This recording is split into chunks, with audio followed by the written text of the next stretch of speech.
अगर आपको रात में डर लगता हो तो प्लीज़ इस वीडियो को रात में कभी मत देखना, क्योंकि आप डर जाओगे। ये बहुत ही खतरनाक वीडियो होने वाली है, कब्रिस्तान के ऊपर है। ये घटना एक आदित्य नाम के एक व्यक्ति के साथ हुई थी। उसी ने ये स्टोरी भेजा है हमारे पास। उत्तर प्रदेश में एक गांव है, उस गांव का नाम है चांदपुर। गांव के बाहर लगभग 300 साल पुराना एक कब्रिस्तान है।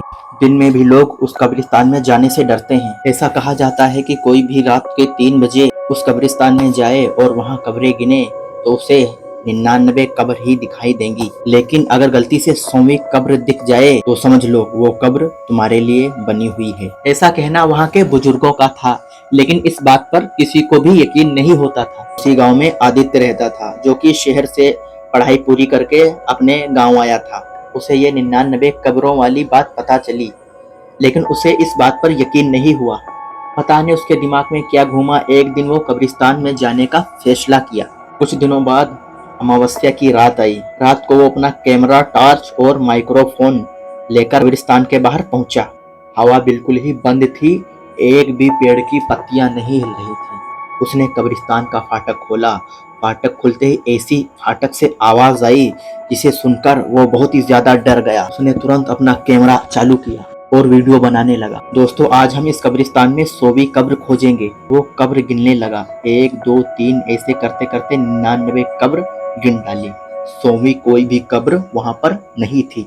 उसने कैमरे में मुस्कुराकर कहा, देखा, 100वीं कोई कब्र नहीं है, ये सिर्फ एक अफवाह है। उसी समय पीछे से किसी ने धीमी आवाज में कहा, एक कब्र तो तुमने छोड़ दी है।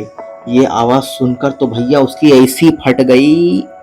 अब उसे ही पता है कि कैसी फट गई उसे। आदित्य ने तुरंत पीछे मुड़कर देखा, लेकिन पीछे कोई भी नहीं था। उसने सोचा शायद हवा होगी, लेकिन हवा थोड़ी सी भी नहीं चल रही थी। अचानक उसके कैमरे की स्क्रीन अपने आप झिलमिलाने लगी। जब उसने स्क्रीन में देखा, उसके पीछे दर्जनों लोग खड़े दिखाई दे रहे थे। सभी ने सफेद कफन पहन रखा था।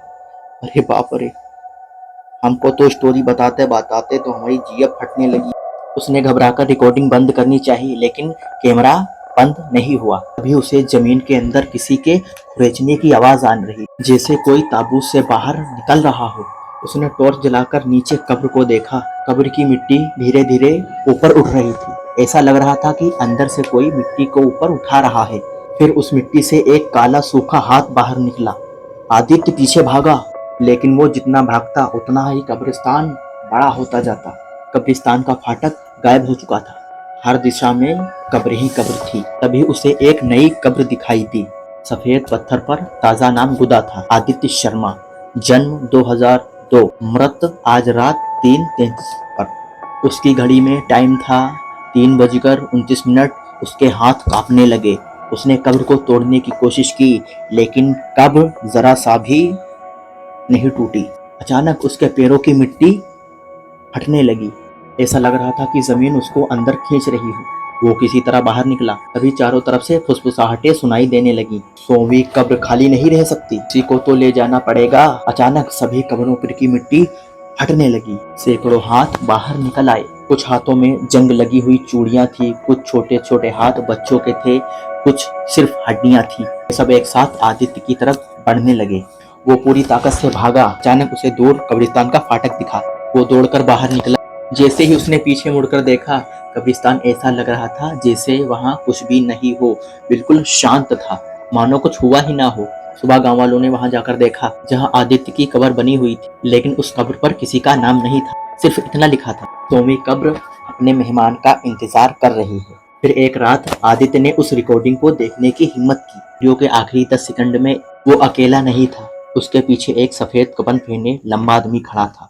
उसका चेहरा नहीं दिखाई दे रहा था, लेकिन उसके हाथ में एक पत्थर था जिस पर नया नाम गुद रहा था।